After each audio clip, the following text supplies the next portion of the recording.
Welcome back, everybody, to the Right Way Sports Network. I'm your host, Daniel Alameda, and today we'll be discussing a very hot topic. I want to break down which player will have a better NFL career, Devonta Smith or Ja'Marr Chase. So let's do it. Ja'Marr Chase had a prolific season in 2019. Not only was he the best receiver on a dominant LSU team, despite being teammates with Justin Jefferson, but he was actually the best receiver in all of college football. Chase possesses a couple of major traits that are immediately translatable to the NFL. He has arguably the best hands in the 2021 draft class. His release off the line of scrimmage is absolutely elite, whether it's a quick little hand swipe or a physical move. His route running at all three levels of the field, especially on the vertical side, is impressive as well. And his name of the game is his 50-50 jump ball ability. Despite only being 6 foot tall, he plays like he's 6'5", and his 40-inch vertical jump puts him over the top. My only concern about Ja'Marr Chase is the quote-unquote lack of elite athleticism, but when we watch the film, I can almost guarantee you that you won't even notice it. When I project to see how college receivers will perform at the NFL level, one of the most important traits that I look for is the ability to beat press coverage. Right away, Trevon Diggs jams Ja'Marr Chase, and yes, he gets held up for half a second, but what I love is the fact that he engages in the physicality, right? Trevon Diggs is attempting to dictate the route of Ja'Marr Chase, but what Chase does is he utilizes a double arm swipe to get Trevon Diggs completely off balance, uses momentum against him, and he has a wide open catch. In a league full of physical corners such as Jalen Ramsey or Tre'Davious White, it is crucial that a receiver knows how to beat press coverage, and despite only being 6 foot tall, Ja'Marr Chase is able to use his physicality and his play strength to beat press coverage. Now let's see what he can do against off man-to-man coverage.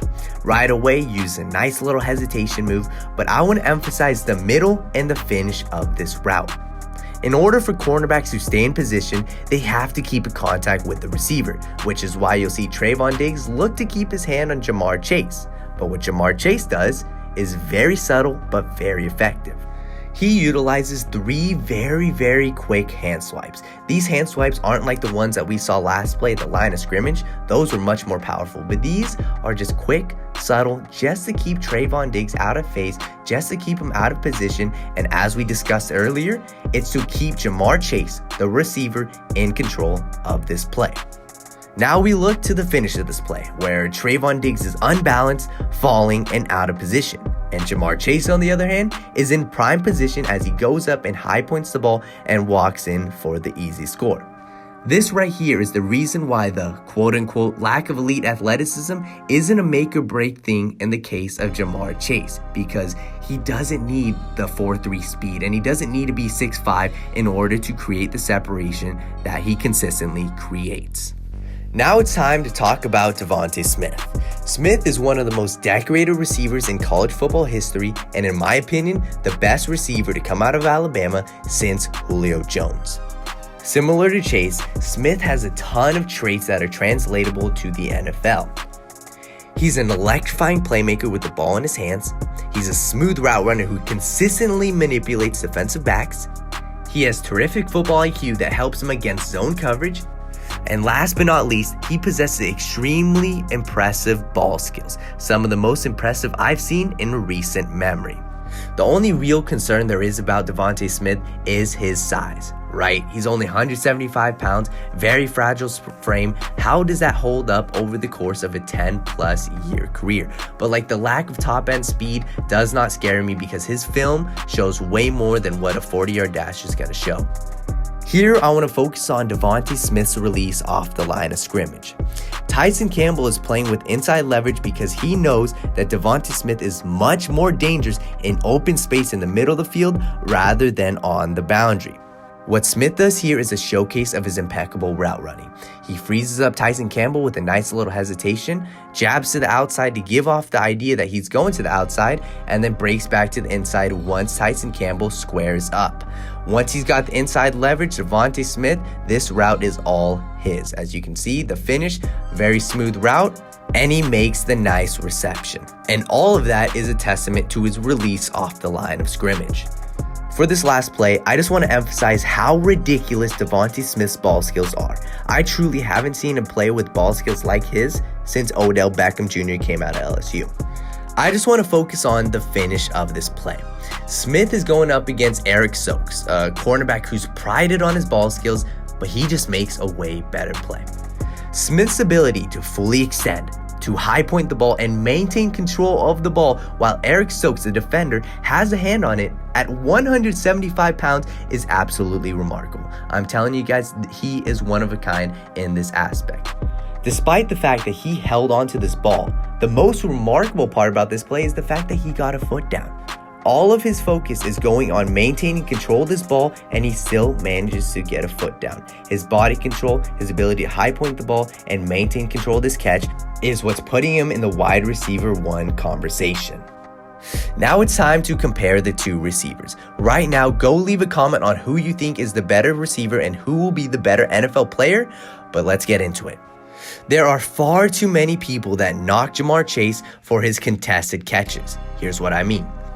All NFL fans want to see is somebody that creates 5 yards of separation, somebody that gets wide open. But in reality, Ja'Marr Chase is a possession receiver. He's going to thrive in the NFL with defenders draped on his back. He's going to thrive in these contested catch situations, and I'm not going to knock him for not getting 5 yards of separation. I'll take 2 yards of separation that he creates off of his release off the line of scrimmage, and I'll take that with his absurdly strong hands in the middle of the field.